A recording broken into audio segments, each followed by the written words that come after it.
Lars Ulrich, Metallica's drummer and fourth most likable member. In the documentary Some Kind of Monster, he came across as a pretty egotistical guy. Here are the top 5 Lars ego moments from that movie. Number 5, the notes in between. If you can open up Kirk's tracks and my tracks, Kirk can learn how to double that. And then I'll learn how, I was thinking maybe what I could do is accent.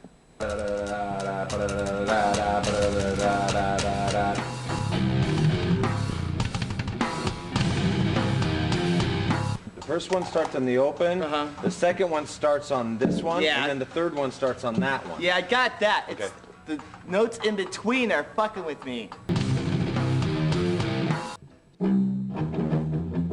Holy shit.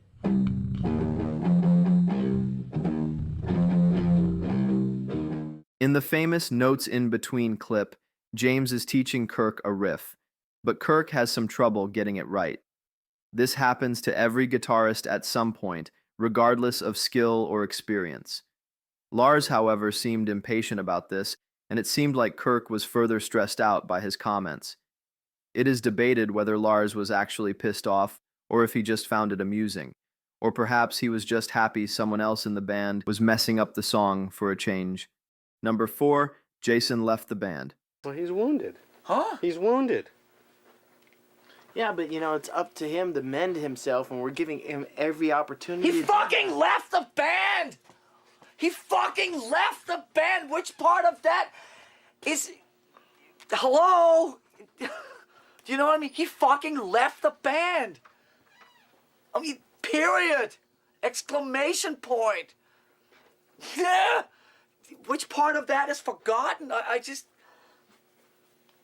Which part of that got left out of the equation? You're right. The fuck did we turn into the bad guys? I don't understand that part. He fucking left the fucking band. Jesus Christ.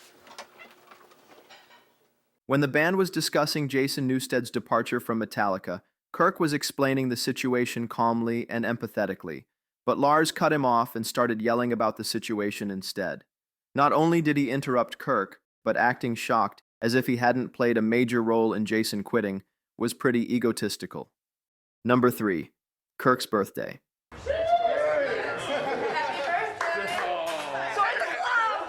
Happy birthday. I'm doing fine, how are you? Hey, man. Hey. This is cool. I can't deny it, so I might as well embrace it. This thing you did for Kirk is amazing. All this stuff. And nobody ever does anything for me. It's the day after Christmas. That's You why. know, that doesn't matter. Can't you change your Today's birthday? not his fucking birthday. Nobody ever does anything for fucking me. I don't come in one day and there's, a Danish bakery motif or fucking, celebrating, H.C. Andersen children's poetry motif, or there's nothing. So Lars, you just will never partake in the Aloha Day? I just never know. I mean, I'm like the only one that didn't know this was going on. Well, how is it that I can come from New York and I know? I think they've given up on me. If somebody would fucking let me know. You would have felt included, and then you wouldn't have felt so distant. How do you think it feels showing up here being the only one who doesn't have an Hawaiian shirt on? The moment you got here, you could have joined the festivities, but you chose not to. And then as you distanced yourself, you felt worse. Life is an eternal birthday party for somebody else with an occasional 5-minute work spurts. The band and the crew threw Kirk a party for his 40th birthday, and Lars was sulking about how nobody ever throws a party for him, instead of being happy for his bandmate and friend. He seemed to have a strange need to make every event about himself. However, there is a theory that he wasn't really upset and was actually just joking. In that case, it could just be a misunderstanding caused by Lars's dry Danish sense of humor. Number 2, calling James a dick. It doesn't. I think it's fucking stock. Which part of that is unclear to you? I think it sounds stock to my ears. I mean, you want me to write it down? I think it please write feels it down. stock, I okay? can't hear you. So I No, when you say, you're telling me what to play right now. You're telling me you should play with what Kirk's doing, and I'm telling you it's stock. Dude, fine. You know what, guys? Why don't we just go in there and just hammer it out, all right? Instead of hammering on each other. I mean, we're in shit moods, and we're not going to get anything All you want to done do is here pick a today. fucking fight, and I don't want to pick a fight. This is so silly. You're just sitting there going, I'm in a really pissy mood, and I fucking told you straight up that I was. Right. And what are you trying to do? I'm not trying to do fucking shit. You're just sitting here being a complete dick. You're really helping matters. You're really good at that. I was straight up with you, and I told you I'm in a shit mood, and what have you been doing? Fucking picking at me all night. Come on, guys. We got better things to do. Right? Yeah, I do. I do.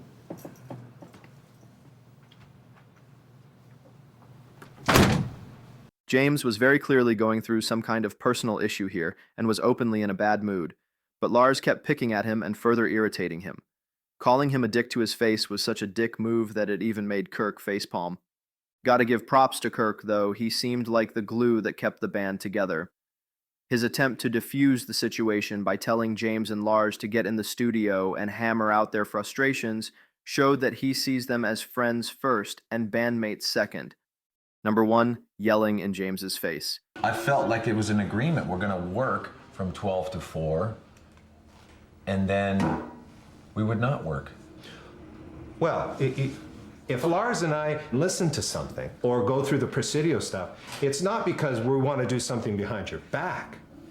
It's for you. Right. And basically what I heard is, no, I can't do that.